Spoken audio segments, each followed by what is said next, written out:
大家好，我是坤，今天终于要来讲解三界起源了。今天我们就来聊聊新系统的玩法，以及开局培养的技巧和注意事项，希望能帮同学们更好的上手新系统。那话不多说 ，Let's begin， 不要再打我的本源了。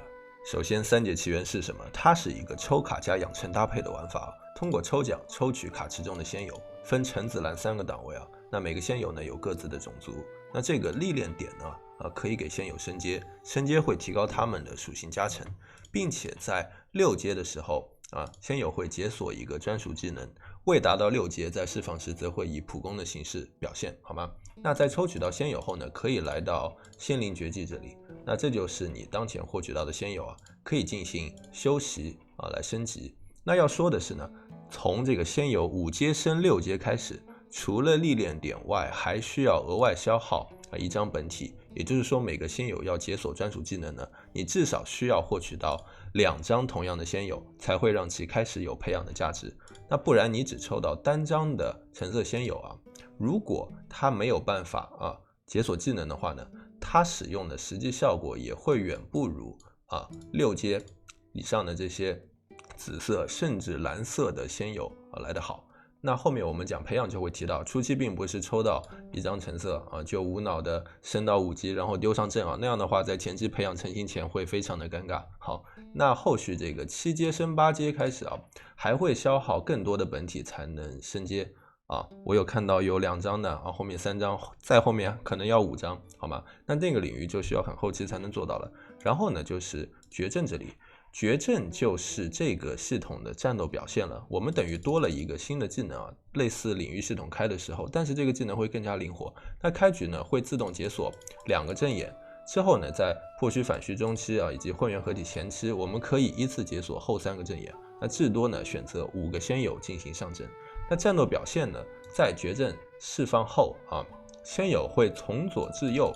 每 1.5 秒轮流释放技能。当然在释放出来之后你可以同时使用神通法宝这些攻击方式不会傻傻的等着仙友放技能就像领域一样是同时输出的，好吗？那在全部仙友技能结束后，最终会释放一个种族合击。那种族合击是什么？就是当你阵中有3名及以上的同种族的仙友时，绝阵最后就会释放一次该种族的合击技能。我们来看一下不同种族的合击效果。仙羽族是追加一个护盾，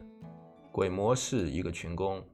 妖巫呢是一个根据 buff 状态增伤的单体攻击，灵煞是蛮王3秒真男人，那人族呢是一个控制。那看下来灵煞是出来搞笑的血空了也会几秒打不死，但谁放完绝阵正好血空呢，对不对？好，那最后说一下这个阵眼的升级。阵眼可以消耗绝阵时进行升级提高仙友的技能效果。那特别注意一下，官方这边有标注，大家看到这一行字的最下面，大多数状态类效果不受此加成。那比如是什么呢？杨戬这种几率抵挡伤害，或者说回血伤害减免等等，那在阵眼升级时则享受不到益处。那比如申公豹这种攻击类的，那阵眼的升级则会给它带来一些提升那绝阵时呢在初期仅能通过活动仙灵将士以及符阵去获取后续呢应该可以通过日常复原进行持续获取，所以它在前期会非常的稀缺，开局无脑点呢容易造成一些尴尬的情况那在介绍完三界起源的玩法后，下面我们就给同学们提供一些初期培养的注意事项，让大家在开局时可以合理利用有限的资源去做一个相对科学的养成。好，培养技巧，首先是如何快速在开局通过活动累积资源我们来到活动的仙灵将士，它是3节开启后的一个福利活动，那通过解锁任务呢会给相当一部分的资源，最后还会送一只精卫那解锁全部任务需要12个仙灵绝技，也就是抽到12个不一样的仙友。那第二个呢是升级阵眼打60次，那我在1、3都完成的情况下这边打50次就全部解锁奖励了。第三个是绝技总修炼等级达35级，也就是所有仙友加起来需要升阶35次。那中间呢还会遇到将仙友升阶至6阶的任务那我们要做的就是合理分配资源，以最快的速度解锁这些任务，去提升我们的3阶系统，好吗？那我们回到仙灵绝技，那资讯卡这边有标注出不同品质仙友升阶需要的历练点消耗。我们可以发现从橙色至蓝色仙友呢，他们升级需要消耗的历练点的差异是天差地别的。一个蓝色仙友从1阶升阶至6，去解锁技能呢，仅需要2400历练点，而橙色仙友则需要12000整整5倍的差异所以在前期历练点紧缺的情况下，如果你抽到单张的橙色仙友就开始依次猛砸呢，那你会导致清空历练点储备，而且达不到仙灵将士任务的门槛。所以在开局抽到一定量的仙友后我们推荐从蓝色仙友开始依次以平均1级、平均2级的这样的方式去升阶在出现需要仙友绝技6阶的任务时呢，也优先升级拥有2张以上的蓝色仙友去解锁任务。那在开局先用最少的历练点去完成仙灵将士任务的需求。那在完成这一步之后呢，我们可以根据自身抽卡的情况在拥有2张本体以上的这些仙友中呢，在满足合集要求的情况下，凑出5只能达到6阶的仙友，去完成开局阵容的搭配当然前期可以像我这样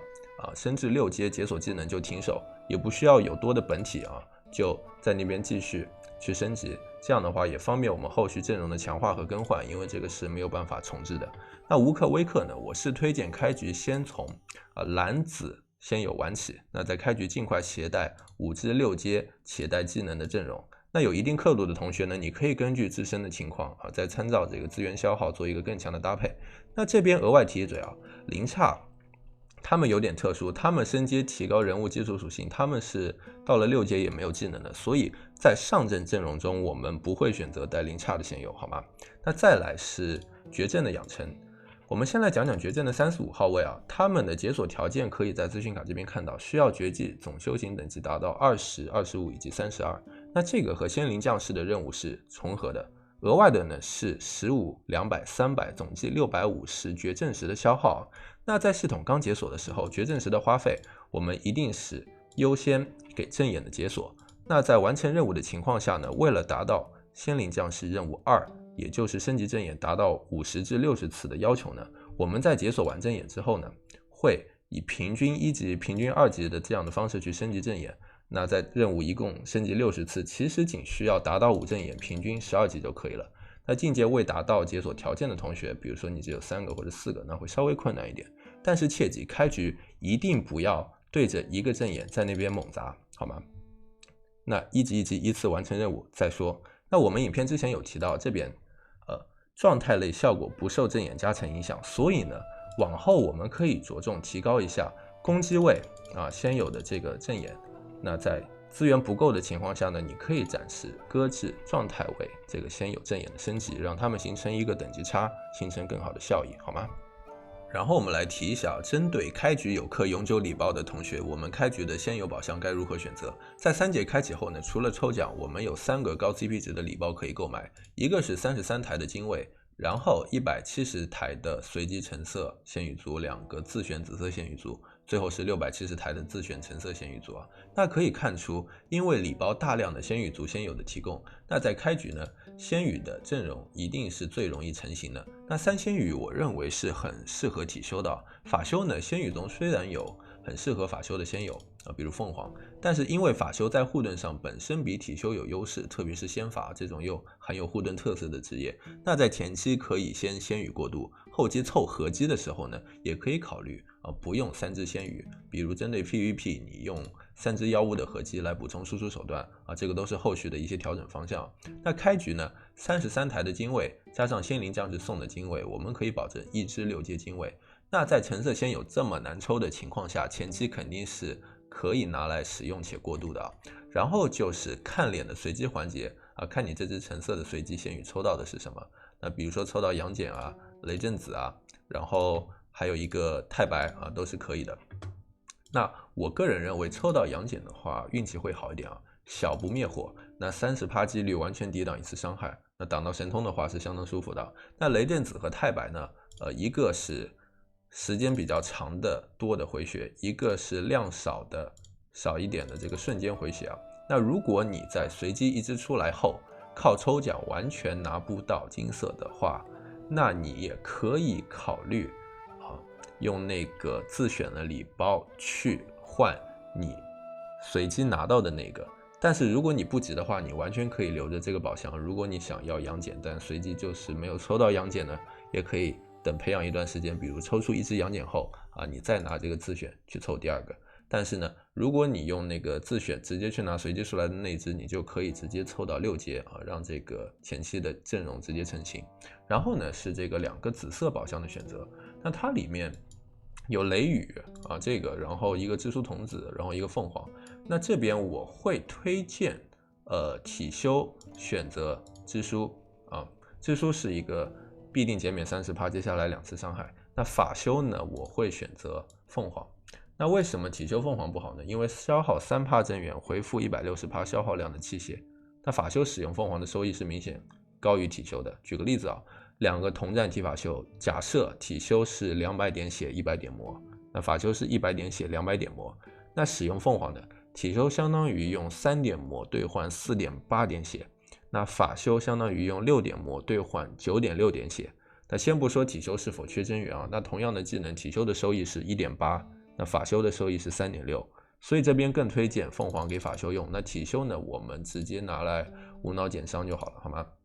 那通过这些宝箱的兑换，我们就至少能满足6阶且技能不错的3仙羽阵容，在前期先开始使用，根据后面的抽卡情况再逐步调整啊。那所有先有的强度和最佳的阵容选择，包括先有顺序的安排呢，之后我们就专门做一期影片来讲。那今天就先以开局的养成和初期的诚心为主，好吗？好了，那今天就是3节起源开局养成的分享了。如果你喜欢我的影片呢，欢迎你订阅我，我很想有你们的陪伴。如果你对游戏有任何问题啊，欢迎在留言区留言给我，我一定尽我所能为你答疑解惑，好吗？那今天差不多到这里，我们下次见，拜拜。